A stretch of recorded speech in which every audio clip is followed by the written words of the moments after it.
महीनों को ऐसी दुर्गति हुई। आज तो जेलों में बड़ी सुविधाएं हैं, पहले जेल ऐसी होती थी आदमी आधा तो उसी में मर जाता था। तो कहने का तात्पर्य है दाढ़ी बाल बनवाए, सुंदर वस्त्र आभूषण पहनाए, तब समझ में आया कि वही बड़ी पुत्र है। जितना धन उनका लिया था उससे दुगुना करके दिया, और भी बहुत सा पारितोषिक दिया। राजा ने क्षमा याचना की, बोले तुम्हें दैव योग से ये दंड मिला है, मैं कोई दंड देने वाला नहीं हूं, तुम्हारी सुनी नहीं मैंने, ऐसे ही दंड दे दिया। ये तुम्हारा ही कहीं कर्म है जिसके कारण से तुम्हें दंड मिला है।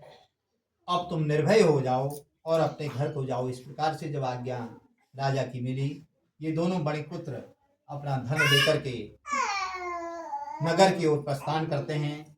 इस प्रकार भगवान ने इनको बंधन मुक्त किया। बोले सत्यदेव भगवान की। श्रीमन नारायण नारायण नारायण, भजमन नारायण नारायण नारायण, सत्य नारायण नारायण नारायण, माधव नारायण नारायण नारायण, श्रीमन नारायण नारायण नारायण। बोले सत्यदेव भगवान की जय। न सुतवाच यात्रा तुक्तान साधु मंगलाम पूरिकाम ब्राह्मणो धनं दत्त्वा तदापि मंगलमेव केतु सत्यनारायण विज्ञातां कृतां साधु तुमस्तुतं हस्तुतं। सूत जी महाराज के तेरे सुनने सुना आगे क्या हुआ। ये दोनों बड़े पुत्र अपने नाव के समीप आए, नाव को सजाया संवारा, कुछ ब्राह्मणों को धन इत्यादि दान दिया और उसके बाद अपने नगर को प्रस्थान किया। कुछ दूर जाकर के उन्होंने अपनी नाव रोकी और अपना विश्राम करने के लिए रुके। तो उसी समय भगवान के हृदय में आया थोड़ी इनकी परीक्षा ली जाए। क्या परीक्षा लेते हैं? दंडी का रूप धारण। दंडी एक साधु होता है जिसको किसी प्रकार की कोई लालसा नहीं होती है। उसका यह है कि जो मिल गया उससे, जितना भी मिल गया उसी में संतुष्ट होना दंडी का धर्म है। वो किसी घर में नहीं जाएगा, किसी व्यक्ति से जो भी मांग लिया एक से ही मांगेगा, और मिल गया तो ठीक है, नहीं मिलेगा तो फिर दूसरे से नहीं मांगेगा, उसका जीवन चलेगा।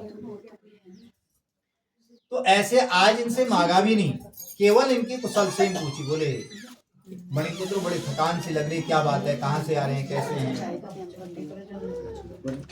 साधु नाम वैसे विचार करने वाला, जान में पहचान में तेरा मेहमान। ये कौन साधु होगा जो हमारी कुशल से पूछ रहा है? कुछ मांगना चाह रहा होगा। बोले महाराज आप कुछ मांगना चाह रहे होंगे, हमारी नाव में कुछ नहीं है, घास फूस। ऐसा निष्ठुर वचन सुन करके महाराज आचार्य जी बोला इतना दंड मिलने के बाद भी अभी समझ में नहीं आए, थोड़ा और आवश्यकता है। बोले तेरा वचन सत्य। इतना कहना था कि नाव धन की जगह घास फूस से बन गई, मैली कुचैली। ऐसा देख करके दोनों बड़े पुत्र आश्चर्यचकित, और साधु नामक वैसे तो मूर्छित हो गया। अब इतने में जो दामाद है उसका, उसकी समझ में आया। बोले ओहो अभी झूठ बोला दंडी महाराज से, शायद इसीलिए हो गया। ससुर जी को मूर्छा से गया। बोले महाराज शोक मत करो, जल्दी चलो, दंडी महाराज कहीं दूर नहीं गए। इधर उधर दोनों ढूंढने लगे तो दंडी महाराज तो परीक्षा लेते, वो एक किनारे जाकर के वृक्ष के नीचे बैठे। जैसे ही उनको देखा उनके चरणों में दोनों गिर गए।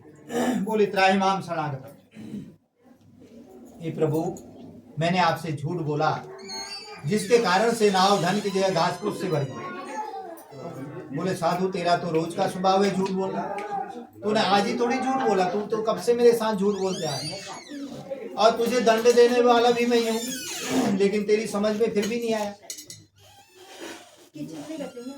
जब साधु ने ऐसी बात सुनी उसको अपनी गलती का एहसास हुआ। बोला तन माया मोहितम सर्वम ब्रह्मादि देव। हे प्रभु आपकी माया तो ब्रह्मा इत्यादि देवता तक नहीं जान पाए, मैं तो मनुष्य मात्र हूँ, आप भगवान है मैं कैसे जानूं? देखो कहीं पे भी समर्पण सबसे बड़ी चीज है। इंसान से गलती हो जाती है, ये बहुत बड़ा ज्ञान, बड़ा सिद्धांत जीवन का इस कथा के अंदर दिया गया है। तो वहां समर्पण भाव हो जाए, जहां समर्पण का भाव है वहां आपकी निश्चित जीत होगी। जैसे ही इसने भगवान के आगे समर्पित हुआ, बोले भगवान गलती तो सबसे होती है, मेरे से इतनी होगी, जब देवताओं से हो सकती है तो मेरे से क्यों नहीं होगी, क्षमा करो, त्राहिमाम करो। भगवान के शरणागत हो गया। भगवान शरणागत हो बोले तेरा वचन सत्य। पहले क्या मांगा था, घास फूस, अब कह रहा महाराज मेरी नाव में धन था, मैंने आपसे झूठ बोला, क्षमा करो। भगवान कहते तेरा वचन सारा धन। बड़ा प्रसन्न हुआ, दंडी महाराज को जो दान देना था वो दिया, और उसके बाद अपने नगर को प्रस्थान करता है। मार्ग से एक दूत भेजा कि जाओ, जाकर के तुम नगर में संदेश दो, हम लोग आगे। उधर क्या हुआ, घर में जहाँ पत्नी और पुत्री, उन्होंने जैसे ही भगवान का पूजन किया, भगवत कृपा से उनका सारा धन उनको प्राप्त हो गया। घर में जितना चोरी हुआ था सब उनको प्राप्त हो गया। दोनों माँ बेटी नित्य प्रति भगवान का क्या से पैसे ले लेना, पूजन करती, भगवान को भोग लगाती, और उसके बाद अपना नित्य कर्म करती। ऐसे ही आज भी दोनों माँ बेटी भोग लगाने के लिए जा रही, भगवान को भोग लगाने। अच्छा, बड़े घरों का एक सुंदर स्वभाव है, या पुराने जितने भी लोग हैं उनका एक स्वभाव होता है, जब खाना बनाते हैं ना 5 गिलास अग्नि में डालते हैं, देखा होगा पुराने बुजुर्गों। आज तो अग्नि नहीं है ना।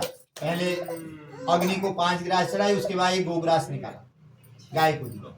आज ना अग्नि है ना गोग्रास, गाय। तो उससे क्या है, जितना भी हमारा भोजन आज तो बल्कि ऑनलाइन आने लगा है, इसका भोजन बनाना, रसोई को किचन कहने लगे, रसोई घर क्यों कहते हैं, रसोई। रस से युक्त जो भोजन बनता है उससे हमारा शरीर पुष्ट होता है, और पिला दिया भैया ने। चलो क्या हो गया, जिस प्रकार से, तो ऐसे ही आज के समय में क्या है, आप भोजन बनाएंगे थोड़ा सा मीठा, अगर आप बनाने की इच्छा नहीं है तो थोड़ा सा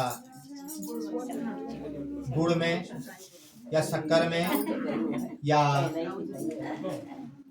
मिश्री, एक तुलसी का पत्र रख करके उसका भोग, आपके पास मंदिर भी नहीं है, कई जगह ऐसी स्थिति होती है कि मंदिर भी नहीं होता, बनाने को थोड़ा सा मंदिर सामने हो जाता है, क्यों बनाएं, तो एक दिया जलाएं, उस दिए के पास उस भोग को रख दें और भगवान से निवेदन करें, उस घर में कभी भी लक्ष्मी का वास उस घर से बाहर नहीं हो सकता, क्योंकि जहां नारायण को भोग लग गया लक्ष्मी ने वहां निवास कर दिया।